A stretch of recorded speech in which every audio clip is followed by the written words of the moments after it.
প্রিয় সহযোদ্ধা, প্রিয় দর্শক, আপনারা দেখছেন বাঙালির ২১শে টেলিভিশন সংবাদ। প্রিয় দর্শক, শিক্ষা ও প্রতিষ্ঠানগুলোর আপগ্রেড একটু তথ্য আপনাদের সাথে শেয়ার করার জন্য আমরা এখন আছি খাড়াসার সরকারি প্রাথমিক বিদ্যালয়ে। এই খাড়াসার সরকারি প্রাথমিক বিদ্যালয়টি একটি অনেক পুরাতন ঐতিহ্যবাহী একটি শিক্ষা প্রতিষ্ঠান।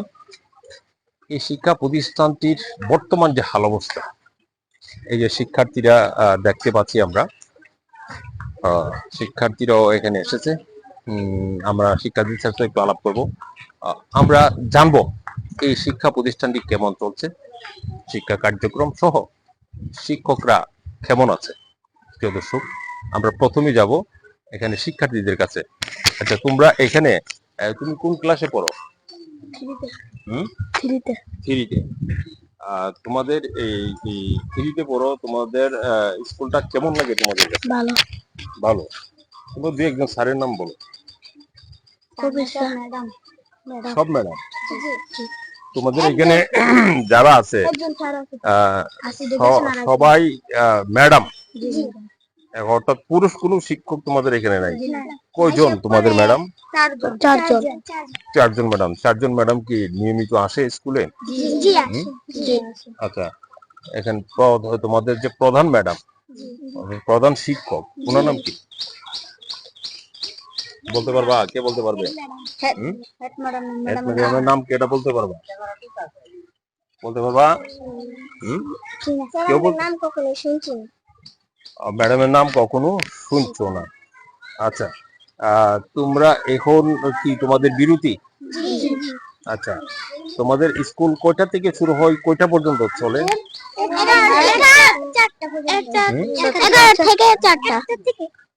11টা থেকে 4টা পর্যন্ত।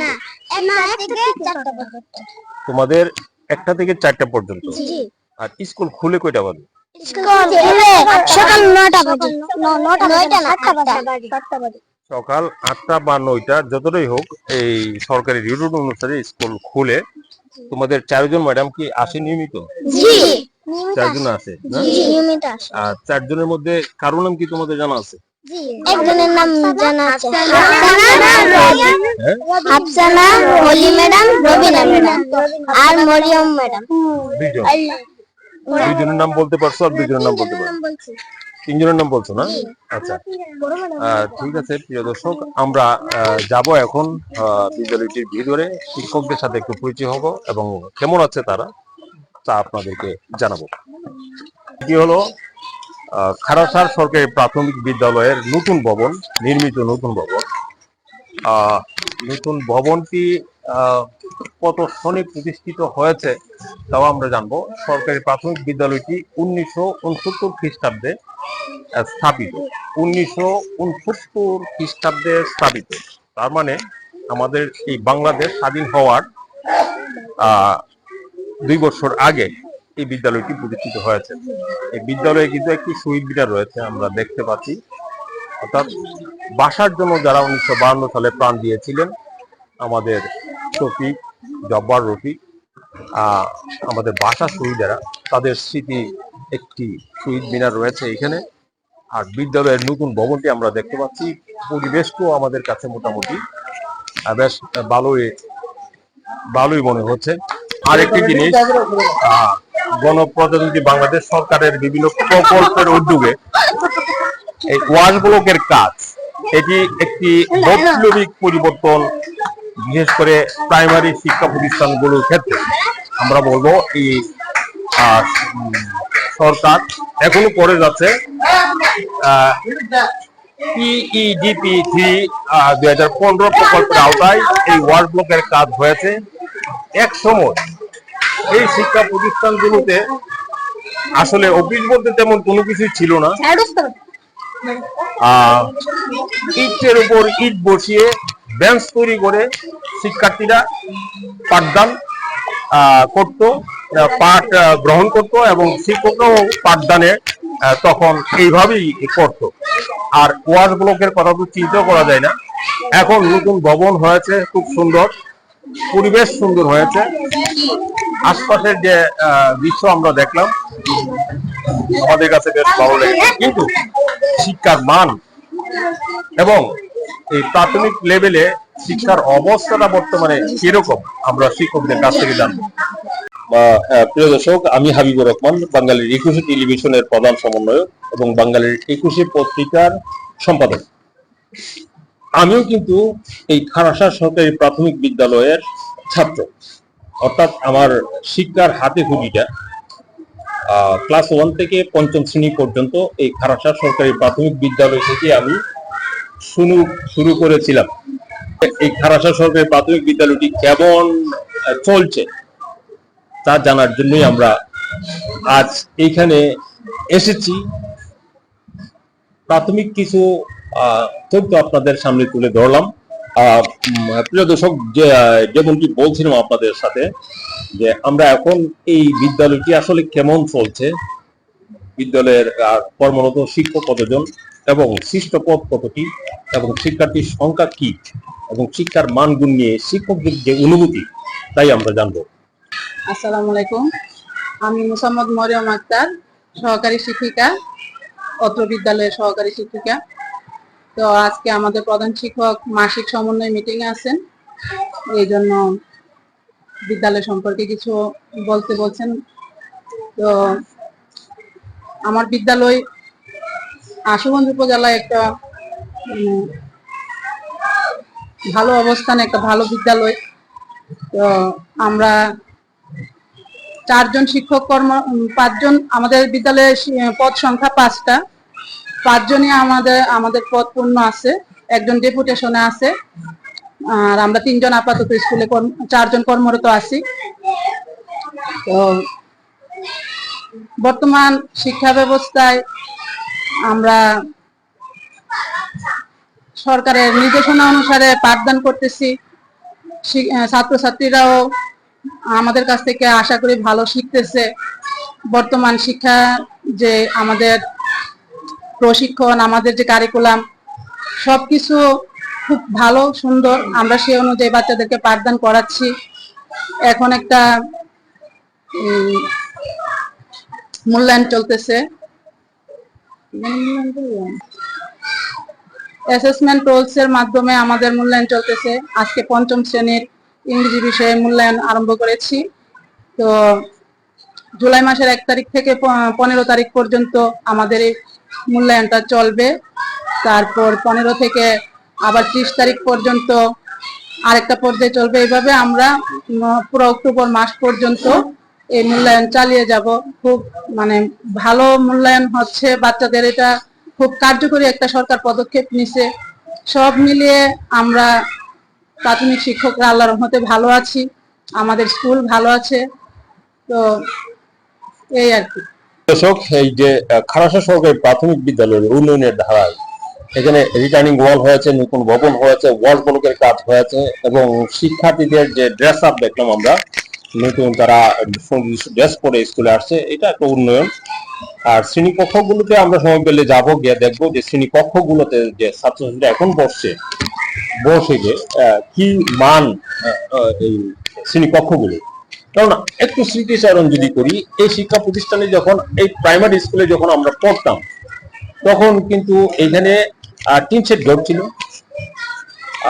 একটি সাধারণ একটা কক্ষের মধ্যে প্রধান শিক্ষক খুব দাপটের সাথে স্কুল পরিচালনা করলেও উনি বসছেন একমাত্র ভাঙ্গাচোরা বলতে গেলে একটা রুমের মধ্যে, অফিস কক্ষে। আর শিক্ষার্থীরা আমরা যারা বসতাম, তারা ইটের উপর ইট দিয়ে বেঞ্চ বানাতাম এবং সেখানে বসতাম। মাঝে মধ্যে ইটের চাপায় আমরা ব্যথা পেতাম। এটা হয়তো গ্রাম বাংলার যারা এই প্রাইমারি স্কুলে লেখাপড়া করেছেন তারা অনেকেই জানেন। এবং তখন আমাদের শিক্ষকদের একটা রেসপেক্ট ছিল, শিক্ষকদের একটা মূল্যায়ন ছিল, শিক্ষকদেরকে আমরা প্রচন্ড ভাবে সম্মানও করতাম, বইও পেতাম। এখন যে বর্তমান বাস্তবতাটা, এখন কিন্তু আর্থিকভাবে আমাদের শিক্ষকরা সরকারিভাবে বিভিন্ন সুযোগ সুবিধা পাচ্ছে এবং এই ক্ষেত্রে শিক্ষার মানটা কিরকম উন্নয়ন হয়েছে। অবকাঠামোগত উন্নয়নের দিকে খারাসা সরকারি প্রাথমিক বিদ্যালয়ের যে গেট নিয়ে একটা সমস্যা ছিল, রিটার্নিং ওয়ালের পরে যে একটা গেট, এই গেটটা নিয়ে সমস্যা ছিল। আমরা এখন এই স্কুলটিতে এসে দেখতে পেলাম এই গেটটির কাজও সুসম্পূর্ণ হয়েছে। এলজিডির মাধ্যমে এই কাজটি হয়েছে, কন্ট্রাক্টর করেছে। কন্ট্রাক্টরও আমাদের কাছে বলেছিল যে এই গেটটি সুসম্পূর্ণ করতে না পারার কারণে তারা বিল পাচ্ছে না। এখন আমরা দেখলাম তারা হয়তো বিলও পেয়ে গেছে, হয়তো কাজটি সুসম্পূর্ণ যে হয়েছে সেটা আমরা দেখতে পাচ্ছি। প্রাচীর আমাদের অনেক দিনের একটা কাঙ্ক্ষিত, আমাদের একটা চাহিদা ছিল সরকারের কাছে। আমরা ঊর্ধ্বতন কর্তৃপক্ষের কাছে আবেদন করেছিলাম। তো আবেদন অনুসারে আমরা সীমানা প্রাচীর পাইছি। আমাদের স্কুলের পাশে একটা রাস্তা আছে যেখানে যানবাহন, অহরহই যানবাহন চলাচল করে, অটো রিক্সা থেকে আরম্ভ করে বড় গাড়িও চলে। পাশে একটা পুকুর আছে, বেশ বড় একটা পুকুর আছে, যেটা আমাদের ছাত্রছাত্রীদের জন্য, যেহেতু ছোট প্রাক প্রাথমিক থেকে পঞ্চম শ্রেণী পর্যন্ত শিক্ষার্থীরা ছোট এবং অনেক বেশিরভাগই এখন সাঁতার পারে না। তো আমাদের এটা একটা ভয়ের বিষয় ছিল, বিরতির সময় অথবা একটু ফাঁকেই তারা বাইরে চলে যেত। রাস্তাটা নিয়ে এবং পুকুরটা নিয়ে আমরা খুব আতঙ্কে থাকতাম যে বাচ্চাদের কখন কি হয়ে যায়। তো আল্লাহ রহমতে আমরা সীমানা প্রাচীরের অনুমোদন পাই। আমাদের স্কুলে সুন্দর করে সীমানা প্রাচীর হয়েছে, তারপরে সীমানা গেটও হয়েছে সুন্দরভাবে। এখন শতভাগ সম্পন্ন হয়েছে, আমরা খুশি, আমাদের বাচ্চারাও নিরাপদ। তো সরকারকে এই জন্য ধন্যবাদ। পক্ষটিকে সুন্দর করা হয়েছে। এখানে আরেকটা জিনিস, আমরা এখন আজকে এসে এখানে যে প্রধান শিক্ষক, একটা জিনিস, মাহমুদা পারভিন হেড টিচার, যেহেতু এটা খারাসা সরকারি প্রাথমিক বিদ্যালয়ের মধ্যে এই মাহমুদা পারভিন হেড টিচারের নেম প্লেটে রয়েছে, কিন্তু আমরা একটা জিনিস বলবো যে দুনো পাশেই ইংরেজি লেখা রয়েছে নেম প্লেটের মধ্যে। এখানে একটা পাশ অন্তত পক্ষে বাংলা বসাটা যৌক্তিক ছিল। আমরা দৃষ্টি আকর্ষণ করে রাখবো যে তারা কতটুকু গুরুত্ব দেয় তাদের বিষয়। প্রিয় দর্শক, আসুন আমরা ক্লাসরুমে যাই। প্রিয় দর্শক, হ্যাঁ ভালো আছি। তোমরা কোন ক্লাস? 3, তৃতীয় শ্রেণী, তাই না? আচ্ছা, তোমাদের এখানে একটু বৈশা দেখি কেমন তোমাদের ইয়াটা। প্রিয় দর্শক, এখানে বসছি যে আমরাও এখানে বসে প্রাইমারি স্কুলে লেখাপড়া করেছি, কিন্তু এখন যে বসার এবং পাঠ গ্রহণ করার যে সুযোগটি এখন শিক্ষার্থীরা পাচ্ছে স্বাধীন বাংলাদেশের, এটি বিরাট একটি উন্নয়ন আমরা বলবো। স্বাধীন বাংলাদেশেই আমরা যখন এই স্কুলটিতে লেখাপড়া করতাম তখন আপনাদেরকে বলেছি যে ইটের উপর ইট দিয়ে বেঞ্চ তৈরি করে আমরা বসতাম।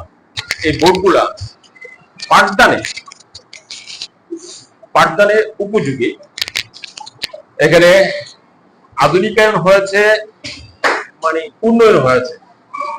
আচ্ছা, তোমরা, আমি ক্লাস 3-তে পড়ি, ইংরেজিতে বলো তো কি? দাঁড়াও,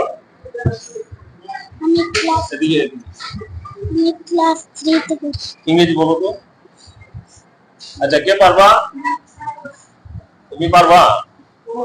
সেও পারবা? হ্যাঁ, আচ্ছা দেখি, তোমার নামটা আগে বলো। আমার নাম মুজাহিদ, আমি 3য় শ্রেণীতে পড়ি। English 4 today class 3। আমি 3য় শ্রেণীতে পড়ি। ইংরেজি বলো তো। ইংলিশ 4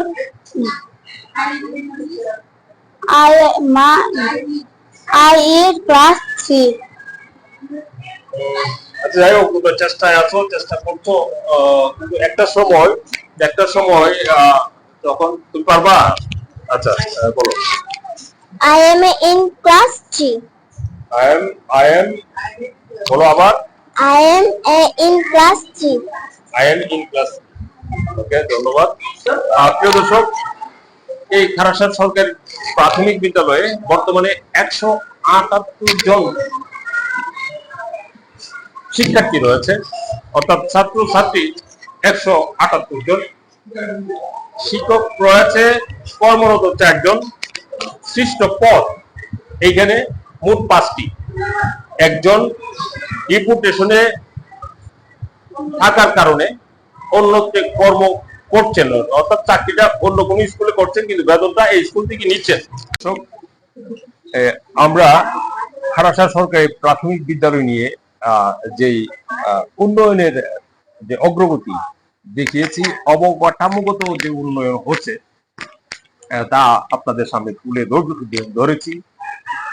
এখন আমরা সরাসরি চলে যাব এই শিক্ষার্থীদের, ছাত্রছাত্রীদের অভিভাবকের কাছে। কি ভাবছে অভিভাবকরা? আমি মোহাম্মদ মাহবুব, জগদীশপুর গ্রামের সর্দার বাড়ি। আমার অভিযোগটা হচ্ছে, আমার ছেলে বিগত এক সপ্তাহ ধরে আমার ছেলেকে বলতেছি যে আব্বু, এই স্কুলের যে অবস্থা বর্তমানে, আমার দুই ছেলে ওখানে পড়ে, সাবজেক্ট হইলো 6টা, ওরা পড়ে সারাদিনে পড়া হইলো 2 সাবজেক্ট, বাড়ির কোনো লেখা নাই, বাড়ির কোনো পড়া নাই, এরা খালি অফিসে বৈশা মোবাইল টিপে খালি আড্ডা মারে। স্টুডেন্টদের কিভাবে ভালো থাকবো, ভালো পড়বো, কিভাবে স্টুডেন্ট গুলো ভালো স্টুডেন্ট বানানো যায়, এ ব্যাপারে ওর কোনো আগ্রহী নাই। এটা কি শিক্ষা নাকি এটা কোনো একটা মানে আড্ডা খানা? এটা আমার বোধগম্য নয়। ঠিক আছে, আমি এটার বিরুদ্ধে প্রতিবাদ জানাই যে এই শিক্ষা প্রতিষ্ঠানটা বাঁচানোর জন্য সরকারের কাছে আবেদন জানাই যে এই শিক্ষাটা আপনার বাঁচাই নেন। যে অবস্থা শিক্ষা, আমার ছেলে আসে বলে যে আব্বু সারাদিন আমরা বসে থেকে আমরা 2টা সাবজেক্ট মাত্র পড়াই,